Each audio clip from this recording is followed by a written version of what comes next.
ल ठिक छ। यसपछि म आफ्नो छोटो मन्तव्य प्रस्तुत गरिदिनु हुन योगाज राजन कविराजज्यूलाई अनुरोध गर्दछु। ज्योति साहित्य प्रतिष्ठानको यो 19औं वार्षिक उत्सवमा साहित्य सारथी महारथी ज्यूहरूको अगाडि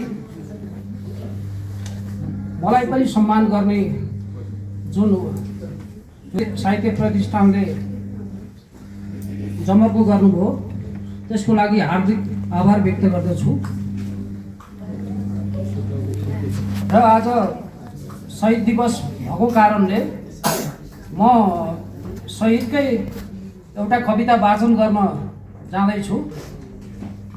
कविताको शीर्षक छ जेनजी शहीदका बाबा आमा। सर्जक योगाज राजन कविराज म आफै।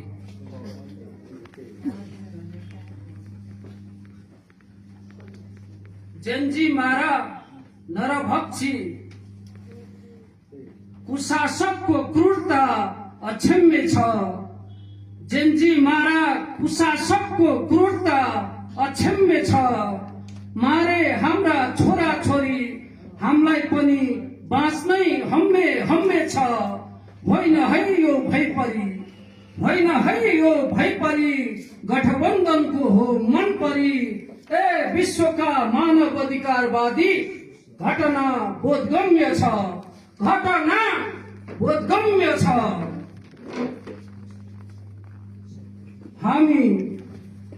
हामी प्रत्येक जेनजी शहीदका बाबा आमा फेरि न्यायको भीख माग्दै रुँदै कराउँदैछौँ। दूर दराज हिमाल पहाड तराईका घर घरमा बिलौना गर्दै देशका हरेक शहरका सडक चोक चहार्दै हामीले न्यायालयमा नालिस दिएका छौँ। मुद्दा हालेका छौँ कि विद्यार्थी मारा नरसंहारकारी भ्रष्टाचारी हत्यारा गठबन्धनधारी कुशासकहरूको गिरफ्तारीको माग गर्दै। तर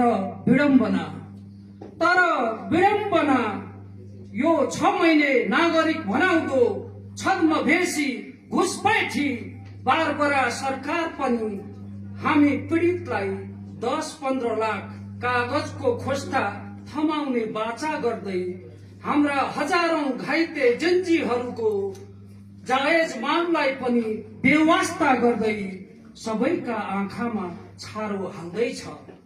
पूर्व गठबन्धन सरकारलाई जोगाउँदै लाचार निकममा बेकामे बन्दैछ। भदौ 23 र 24 गतेको हृदय विदारक घटना सामसुम पार्नै उद्धत देखिन्छ। अनेक बहाना खोज्दै संविधान विपरीत हुन्छ भन्दै उहिले हाम्रा बाजे बराजुका पालामा न्याय नपाए गोर्खा जानु भन्थे रे। तर अहिले देशकै मियो राजा फालेर सबका सब आउरे भाउरे तोरी लाउरे सबै नै राजा महाराजा भएको समयमा हामी पीडित न्यायको भीख माग्दै कहाँ जाउँ हरे।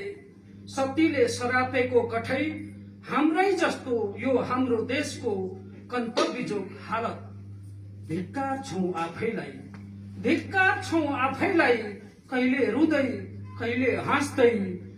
लोभी पापी अर्धपागलहरूको भिडमा महापागल भएका छौँ के बरबराउँदै। आफ्ना सन्तान तिनै मुटुका टुक्रा शहीद बनाइएका छोरा छोरी सम्झदै साँच्चै देशमा शान्ति ल्याऊ। आफ्नो देश नेपाललाई समृद्ध बनाऊ। घाइते जेनजी र तिनका साथी सङ्गी शहीदहरूका सपना साकार पारौं भन्ने भावना चाहना संकल्प परिकल्पना कोही कसैमा देख्दिन म। राजनीति व्यापार बनेको छ, सत्ता लुटी खाने भाँडो भएको छ। नाम मात्रको यो लोकतन्त्र पनि लुट तन्त्रमा परिणत हुन गएको छ। द्वन्द्व आतंक कुशासन हावी छ। देख्छु यत्र तत्र सर्वत्र भ्रष्टाचार मौलाएकै छ। देख्छु यत्र तत्र सर्वत्र भ्रष्टाचार मौलाएकै छ। विदेशी शक्तिको चलखेल झनै बढेको छ। भविष्यका कर्णधार युवा पुस्ता आफ्ना वीर पुर्खाको सान मान प्रतिष्ठा माटोमा मिलाउँदै हरेक दिन विदेशीनु आफ्नो बहादुरी ठान्दैछ। पीआर, ग्रीन कार्ड, डलर र युरोको सुगन्ध खोज्दै विज्ञ दक्ष जनशक्ति पनि विदेशीकै छन्। देशको नागरिकता त्याग्दै राष्ट्रियता बेच्दै आफ्नो कर्तव्य बिर्सेर सुविधा भोगी बनेका छन्। नेपाल आमा प्रतिको जिम्मेवारीबाट पन्छिँदै हामी तिनका दिनहीन लाचार बाबुआमा जिउँदो लास भई बसेका छौं काल पर्खिँदै। कोही सन्तान विदेश पलायन हुने, कोही आफ्नै देशमै मारिने, दैवको लीला बुझि नसक्नु हरे। देशको शासन सत्तामा बस्ने अभिभावक बैरी भएका छन्। अब हामी कसको सहारामा बाँच्ने होला? ती षड्यन्त्रकारी युथ काउन्सिल डीप स्टेटले हाम्रो यो मातृभूमिलाई गृहयुद्धमा फसाउँदैछ। सुन्दर शान्त बुद्ध भूमिलाई युद्ध भूमि बनाउँदैछ। नेपालीमा जात धर्मको नाउँमा फुट गराई सदियौंदेखिको वैदिक सनातन धर्म संस्कृति सिद्ध्याउँदैछ। तिनै मार्क्स लेनिन माओको महिमा गाउन लगाउँदै हाम्रो स्वाधीनता, सार्वभौमिकता, सम्प्रभुता, राष्ट्रियता र भौगोलिक अखण्डताको दिनहुँ गला रेट्दै पुर्खाको नासो प्राण भन्दा प्यारो नेपाल देशै कब्जा गर्ने भयंकर ठूलो षड्यन्त्रको जाल बुन्दै बिन्ती छ।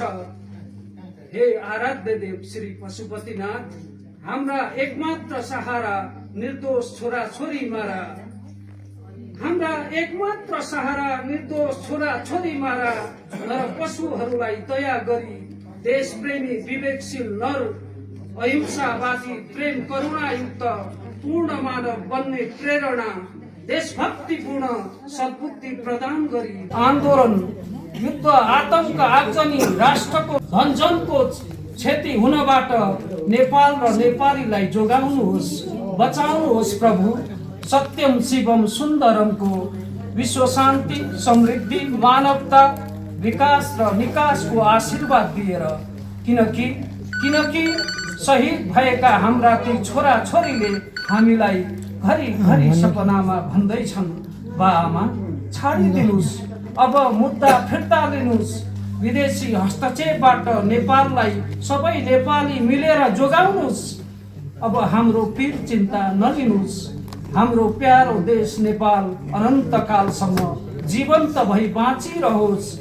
हाम्रो चन्द्र सूर्य अंकित झण्डा फरफराउँदै युगौं युग मुस्कुराउँदै नाचिरहोस्। हामी ज्ञात अज्ञात शहीद वीर वीराङ्गनाको सदैव कदर र सम्मान होस्। नेपालीको विजय होस्, नेपालको जय होस्। जननी जन्मभूमिश्च स्वर्गादपि गरिएछि, जननी जन्मभूमिश्च स्वर्गादपि गरिएछि। हार्दिक आभार हजुर, धन्यवाद, जय होस्।